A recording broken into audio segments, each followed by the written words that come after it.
Why do some specialists live in the EHR while others escape it? Read by Dr. Donna Coriel. We explore why cognitive and non procedural specialists like infectious disease and endocrinology physicians spend far more time in the EHR than proceduralists, revealing a system that undervalues intellectual labor and documentation heavy care. A 2024 study published in the Journal of General Internal Medicine revealed something many physicians already intuitively know. Not all specialties spend the same amount of time glued to the screen. According to the data, infectious disease specialists top the list, clocking in at 8.4 hours of electronic health record (EHR) time per 8 hours of scheduled patient care. Endocrinologists and nephrologists weren't far behind. At the other end of the spectrum, anesthesiologists spent just 2.5 hours. Orthopedists, surgeons, dermatologists, all somewhere in the 3 to 4 hour range. That disparity raises an obvious question. Why? Why do some specialties seem to live inside the EHR while others get to escape it? It's tempting to blame individual behavior or time management, but the reality is far more structural. It's a reflection of how the medical system values certain types of labor and how poorly that system supports the complexity of cognitive, longitudinal, and non procedural care. Some specialties are simply more, quote, chartable than others, and that means more time spent feeding the system that feeds us.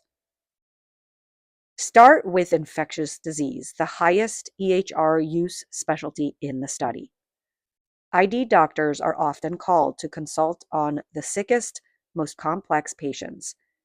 They navigate overlapping diagnoses, extended hospital stays, and tangled webs of antibiotic resistance, infection control measures, and social considerations. There's rarely a clean endpoint to their work. What they do is nuanced, layered, and iterative. And yet, every decision, recommendation, and discussion has to be meticulously documented. The patient may be managed by multiple teams, but the ID note becomes the forensic record, a safety net, a clarification, and often a liability shield. The same applies to endocrinologists and nephrologists. These specialties involve chronic, long-term care. The patient visits are filled with medication adjustments, labs, lifestyle counseling, comorbidity management, and constant coordination with other providers. No single visit resolves the problem. The value lies in tracking trends over time, synthesizing data, and fine-tuning the plan, all of which demands extensive documentation. And because these visits rarely involve procedures, the burden of, quote, proving value falls squarely on the words typed into the EHR. Compare that to anesthesiology. It's not that the work is easier. It's precise, high stakes, and physically demanding. But it's also high structured, task-based, and temporally bounded. You induce anesthesia, monitor intraoperatively, and recover the patient. There are standardized workflows, templates, and predictable endpoints. You're not managing long-term blood sugars or unraveling weeks of unexplained fevers. You don't need 1,000 clicks to explain the plan. Surgical specialties follow a similar pattern. While surgeons do spend time in the EHR, much of their day is spent in the OR, where documentation is often streamlined and protocolized. Operative notes are templated. Post-op orders are bundled.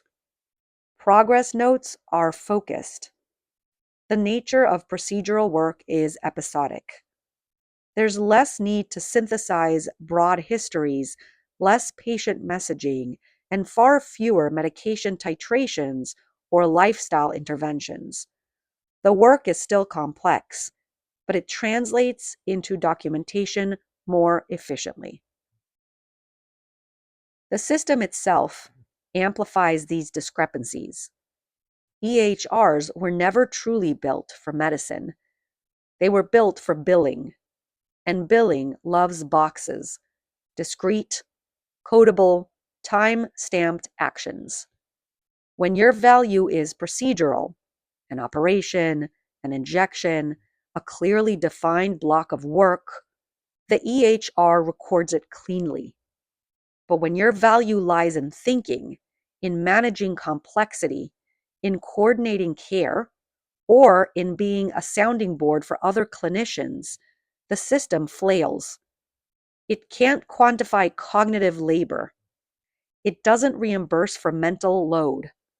So it demands documentation to prove that time was spent and value was delivered. That's why the specialists who do the most invisible work, the emails, the care coordination, the inbox messages, the patient education, are the ones most trapped in the EHR.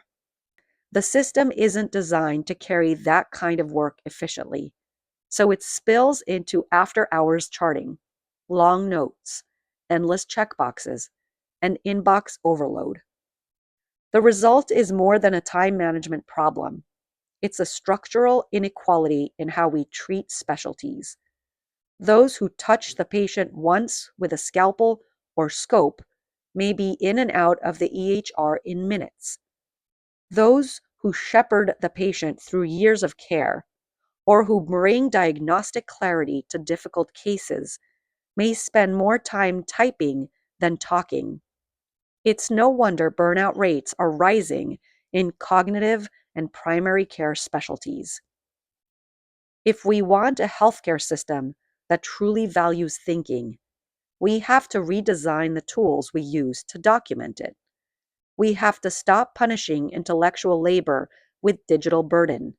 And we have to ask ourselves whether we've created a system where the depth of care is inversely proportional to the time left for actual caregiving. Until that happens, many of us will remain stuck in the EHR, not because we want to be, but because our work lives there now.